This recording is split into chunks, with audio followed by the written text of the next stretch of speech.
what I love about theater is it's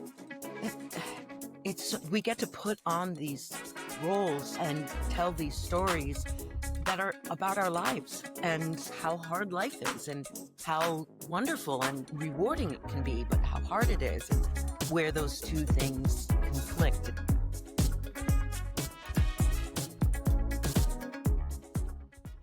And welcome back to the Broad Street Review podcast. I'm your host, Darnelle Radford. I am still in this box. Hanging around, it's quiet in this box. It's solo, but I do get to bring guests into the space. They get to leave, but I'm stuck in here for some reason. But today, I'm in the virtual studio with Susan McKey, who is a part of Hedgerow Theatre's production of Fly Me to the Moon, which is, if you're listening to this, it's on stage now. So go get tickets. Fly Me to the Moon is by Marie Jones, and it's directed by Emma Gibson. So we're here with Susan. Susan, welcome to the podcast. Well, thank you. Thank you for having me. It's a pleasure. It's great to have you here in this space today. It's great weather outside, and it's a great season for theater. Fall has begun, and we're kind of in the swing of things. So we're going to get all over this community this season. And so today we're going out to Hedgerow to talk to Susan. So Susan, tell us a little bit about yourself. Well, I'm a longtime actor in the Philadelphia area. I came straight to People's Light in Malvern out of graduating from Swarthmore College, which didn't have a theater program, and I wasn't going to be an actor. And I just sort of fell into it, and I've been a company member there now for almost 40 years. Wow. I don't know if listeners know that People's Light sort of came out of Hedgerow back in the mid-'70s, and this is my first production at Hedgerow, so it's a little bit like going to my ancestral home. You know, obviously I've seen a lot of things there, but yeah, so I'm a sort of seasoned professional, but I'm feeling like I'm in a new environment, which is very exciting. That's great. I always find the excitement of a new production a sort of a rebirth. You might get younger in these roles as you get a new one. You get a new chance, but you have a solid foundation from the last production as you go Indeed. into the next one, which is always great. So that's great. And actually, I did not know that about People's Light. So we've Yep. all learned something today. Isn't that exciting, listeners? People's Light is celebrating their 50th this season, 50 years, and Hedgerow is 103, their 103rd season. Wow. So there's a lot of history. Yes, I also just noticed that I forget who went to see Waiting for Godot on Broadway and looked at the program to see that Keanu Reeves had credited Hedgerow Theatre for a summer intensive that he had done Right. at one point. Yes, there's so many people who have gone through Hedgerow Theatre. It's such an institution. Yep. Absolutely.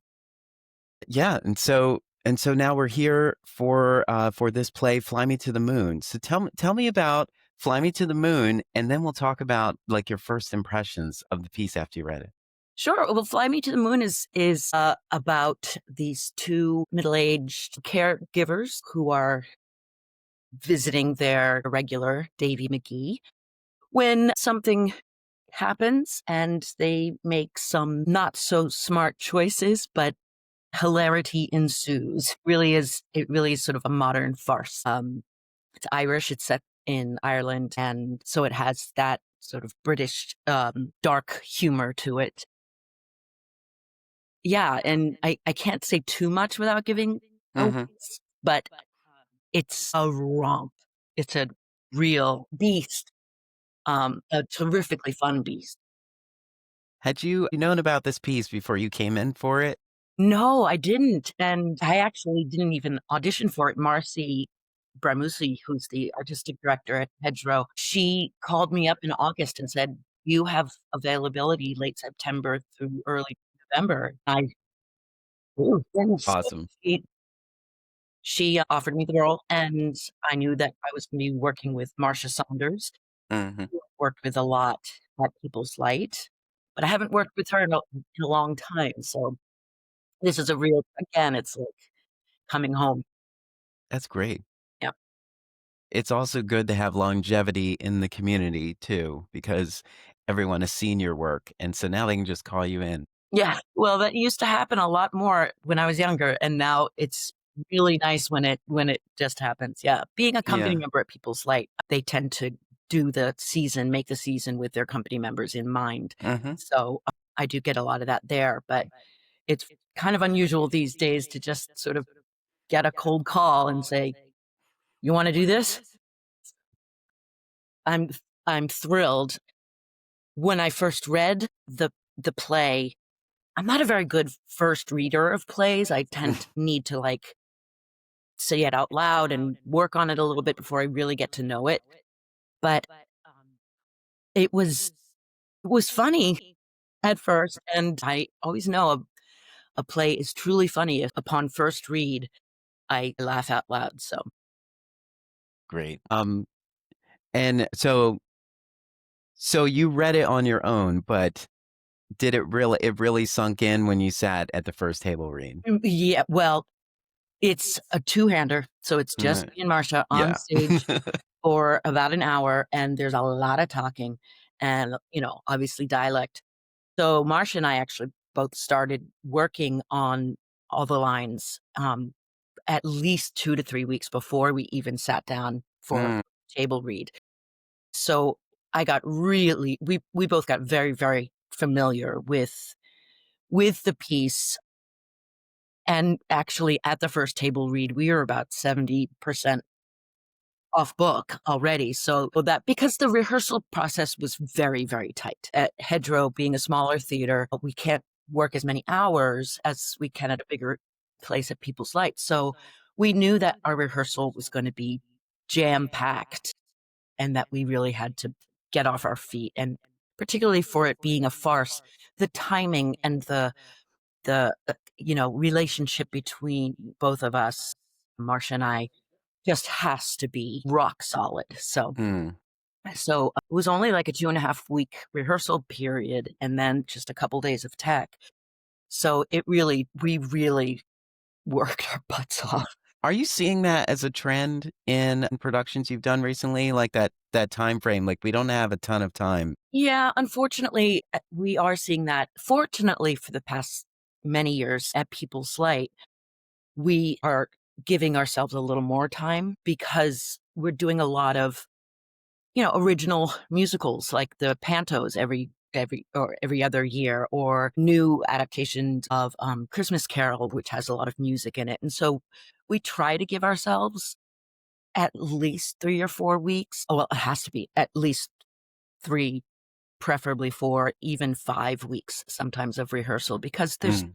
particularly when it's an original piece, Yeah. there's just so much to do.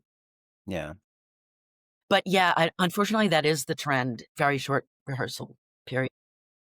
But I also think it is good practice if you can get your hands on the script ahead of time to get familiar with it so that you walk in the room and you're really just trying to iron down, like, here's some spots that I read it, and these are the ones I want to focus on to work in. So tell us about Loretta. Loretta is, I think, charmingly naive, as opposed to Frances, Marcia's character, who is grounded and scheming. And Loretta is deeply follows the rules, just tries to do everything right. And so when she's sort of coerced into making some dumb choices, we see her very much out of her comfort zone, which manifests itself in Loretta as like utter panic mode. And so she's very physically stressed out and panicked, and yet I think she's pretty charming. Yeah. So this is a two-hander, but there is another character, Davy McGee, but we never see Davy. No, Is we that never true? do. Yes, but Yeah. right there on stage with us, um, you can't see him because he's in the bathroom side of the door, but, my character interacts with Yeah. Francis does not.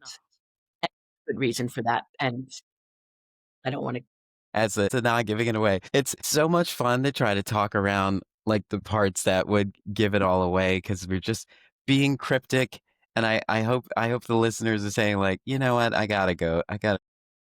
Yeah. It's really, really fun to act, to tell this story with another character who's just so important Mhm. and is literally on stage with us, even though nobody can see, the audience can't see him. Um, but there's actually not an actor there. Yeah. You know what I mean? It's really fun. Like those stories, it's because you're constantly wondering, and it gives you as the audience or whoever's experiencing it, the more of an opportunity to dream Yeah. and think about, "I wonder what this guy looks like or what this person looks like," and maybe some of the ways they're being described, you can kind of attach them to someone in your own life, like, "That sounds like my uncle," or, "That sounds like my grandpa." Yeah. It's funny because the play is so smartly written in a way Mhm. that these women work with Davy every single day, Mhm. and yet they're constantly trying to figure out who he is. Mm. And that's just a delightful way that the play unvolves it, unrolls, Unravels? unravels, that's it. And Emma Gibson, the director, has done a terrific job of directing the 3 of us on stage. Originally in the original script, the bathroom where Davy McGee is was off stage, like, you didn't see the bathroom door, and Emma's like, "No, I really want to see the bathroom door. I want to Mm. know that Davy's just on the other side of that." So it's really fun, and very much part of this story is these 2 women trying to figure out who is Davy McGee. Mhm. It is so interesting. I think our listeners can relate to sort of a work environment where you work very closely with people and you know enough that you need to know to work with them, but you don't know a whole lot about them. Like, you think you know me, but you don't know anything at all, you know? Yep, absolutely, absolutely, and these 2 women, they're good friends, and, they work very closely with each other, but their modus operandi is so completely separate. That's where a lot of the humor comes in, and we learn a lot about these women from the get, who their children and grandchildren, that they all live in the same house, they're very poor, are religious to an extent, Mm. one's Catholic, one's Protestant, which is a very Irish thing. Uh, and so we learn a lot about them, and then we end up learning a lot more about Davy, which is really fun. Did you get to chat with Marcia before starting rehearsal?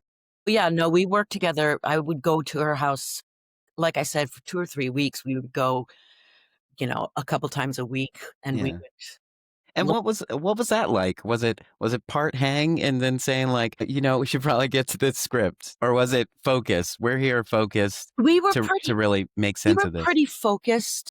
Our first couple of times, we were just trying to figure out, who these women were and what their relationship to each other is, what their relationship to their families are, because we hear a lot about their families, and not giving anything away, like what they're sort of trying to do from the opening of the play. And so we did a lot of that. And then we would work for an hour and a half or 2 hours, and then we'd have a glass of wine together. So it was definitely, and like I said, I've known Marcia for almost 40 years, and we're tight. I love her, and we have a lot of the same interests. We love our chickens, and we love our garden, and yeah, and so, uh, it it would always end up as a hang, but we're really hard workers, I have to say. We're both pretty hard workers, and we love working hard, so we would do that with each other. That's great. Talk about let's talk about the director, Gibson. Talk about how Emma sees this piece and sort of how she imparted her vision onto you. Yeah, it's funny because, well, I love Emma, and I've worked with her a little bit before, not as a full-on director, but I've done a couple of readings of one of her plays, and I know her through Marcia, and she is such a brilliant actor's director. She's Mm. just so good with actors because she's also an actor and a playwright, And so she really trusts our instincts. And he was the one who, because upon first reading it and first starting to work on it, I wouldn't have called this piece a farce. And when day one, she's like, "This play is a farce." And I have a lot of experience with farce and British panto and now, like, People's Light's version of pantos. And as soon as she said that, I just it all clicked. I could play the humor and let myself go big and broad, and she kept encouraging that. So it was like free rein. Yeah. So I know, like a generic not digging down sort of mindset of a farce. Usually when you say there's a farce, there's a question about, are there a lot of doors on the set? There's one very important door. And then we have a Foley door, which is, Mhm, sound effect door, which is off stage. But that's important too, because that's mhm. the door to come into the house. But that one door to the bathroom, we put a lot of weight on that. Well, I guess if you're talking at that door, there is a back and forth going on. Perhaps it is farcical. Yes. Oh, it is. It definitely is. It's just sort of modern realistic farce, if that's Mhm. possible. I know would probably hate me using the word realistic, but it's something she says it's truth like, but not truth sized. It's Mm, way bigger than truth size wise, but it still has to be truthful. nice. Yeah. So, going on the description, because we're not giving away this story at all. There are themes of economic hardship and senior loneliness. And I wanted to get your take on these things. Let's talk about senior loneliness and how you discuss that in the room and what you think people should know about it that we may not know. Yeah, it's a really important and poignant part of this story where Davy is 84 and he is alone, and we learn a lot about how alone he really is, and how his interaction with his caregivers is really the only thing interaction with other people that he has. I think it- it's so funny because I'm starting to do standardized patient work, and I know Hedgerow is reaching out to older communities who are struggling with memory issues, dementia, and Alzheimer's and such. And it's such a huge ingredient in our lives these days. Mm. We have so many older people who have trouble being taken care of, or trouble with money, a lot of the same things that we talk about in the play. Mhm. And so again, that's the truth kernel that we have to treat very truthfully, but then it gets blown way out of proportion. And so we can laugh. But it's a true, and it's one of the sort of, like I said, poignant parts of the story is what they discover about Davy and how their ideas about him change, and you know, how important he is to them Mm. as well as them to him. Yeah. I think it's interesting when you're talking about loneliness because there can still be a sense of frustration and distance that would come from someone who is alone, where it seems like they may be pushing people away that they actually want near. Mhm. And so that's an interesting element of it to understand. Sure. And one of the things, you know, our first understanding of Davy is, he's cranky, he can't talk, he can only scribble notes because, he's desperate to go to the bathroom, he's very demanding, and so he sounds at first a kind of a old crank, but then we learn more about him, and we go, "Oh my gosh, they're angry because they're so lonely." Are we gonna by the end of the show, will we have fallen in love with Davy McGee? Yes, most definitely. Hmm. As do the Francis and Loretta. Mhm. He starts up being it's a pain in the butt, we get paid £6 an hour, it's just crap work. And then by the end, yes, everybody Yeah. in love with Davy. There's a reward. Yeah. Yeah, and sometimes it's hard to see, especially when you're leaning on something that you really need, like that job. Being a care worker is a rewarding profession, but the pay might be the thing that you can't look past. Mhm. And and so you might even have frustration in a job you love that makes you feel complete and that you're doing meaningful work in, but if it doesn't help you get to where you wanna be in life, there's a conflict there, and I feel like many artists can relate to that. Creating art, making theater, it's such a rewarding job. It's a rewarding profession, and everyone loves you in it. You love yourself in it, but then you get out into the world, and the world is asking for things that the foundation that you love so much may not be able to Yep. provide. Yep. It's very true. Yeah. That's what I love about theater is it's we get to put on these roles and tell these stories that are about our lives and how hard life is and how wonderful and rewarding it can be, but how hard it is and where those two things conflict. Yeah, it's a little bit like balancing on a ball, Mhm. you know? It's Yeah. hard, but it's wonderful, but it's hard, but it's wonderful. I'm sure this question probably comes a lot because I always ask this question a lot too. This is your profession, but when you walk out, when you get out of rehearsal or when you're finished a performance, are there elements of this show that come along with you? Always and never. It's a weird thing. When I was younger, I used to have a hard time separating from these stories, and I would bring my work home with me in not a healthy way. And I've learned to not do that in a not healthy way. What I've learned in my dotage is to observe your real life, in the with the exact same precision and wonder and curiosity that you have to bring to the work, the telling of the story, and have that same remarkable wonder at observing and taking it in, and this is my life, and and look at that story over there that I never even noticed before, um,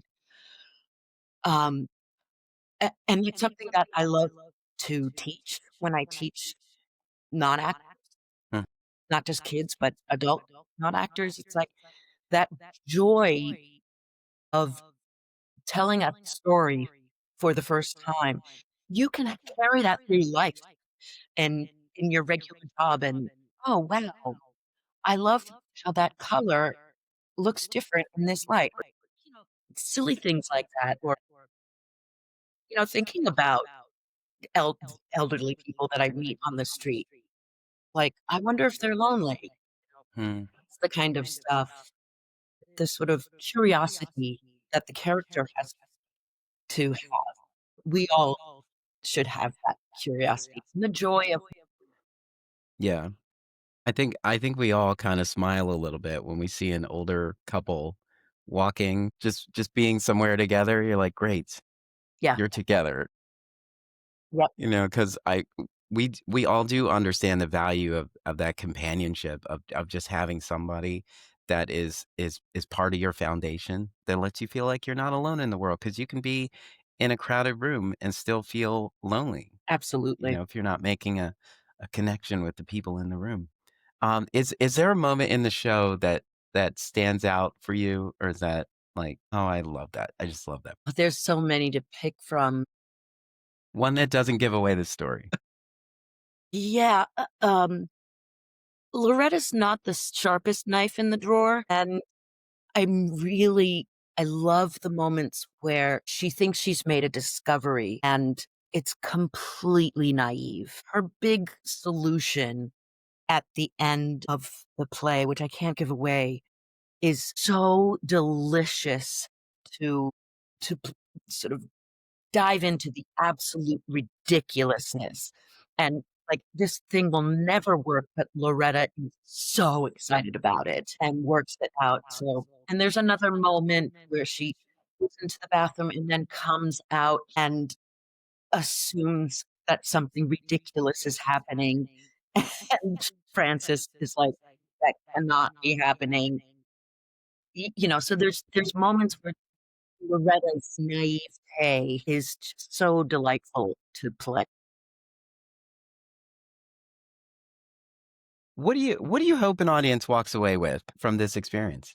I heard a guy in the front row at the end just started clapping and just went, "That was great." And he just had this satisfying he just spent an hour with this story, and it was a satisfying hour. It's only an hour long, and it feels like I mean, it goes by so fast, but we jam a lot into the hour, and I really hope that they get a sense of a satisfying, y you know, piece of live theater that, you know, they might go, "So what does happen to Loretta and Francis?" I want them to be able to, like, ask questions, and, "What does Davy McGee look like?" But that it it's satisfying, like and that's I heard a gentleman, he just sounded so like, "Oh, what a great hour I spent." And I think, these days, it's just, when things are tough, it's nice to have a satisfying laugh and release, you know? It is so funny. We love our craft, but we love a short story as well. Well, to pack so much into this piece. And apparently Marie Jones, she wrote this version, this one-act version, and then it started taking off, and so then she wrote a two-act version, and when Emma and Marcy read it, they're like, "It's not as fun. It's not as funny. It just doesn't have that pace and that, literally satisfying, sensation at the end. It goes too slowly." And so that's what I hope people walk away with, like, "Oh, that was worth it. That was so worth it. That was really funny and really ridiculous and also about real things, that matter, that we can't always laugh about, but when you have a character making ridiculous choices, then we can laugh at it." Absolutely. Well, everyone, now that you're as excited as I am, you're going to make the trip to Hedgerow Theatre Company to see Fly Me to the Moon by Marie Jones, directed by Emma Gibson, featuring Susan McKey and Marcia Saunders.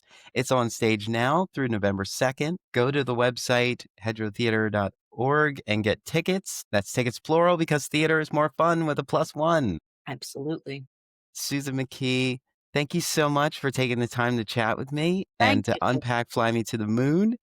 I love when a show is short and the interview is trying to weave around. Like, this interview is half the length of the play itself, and we had a full rounded conversation. Susan, thank you so much.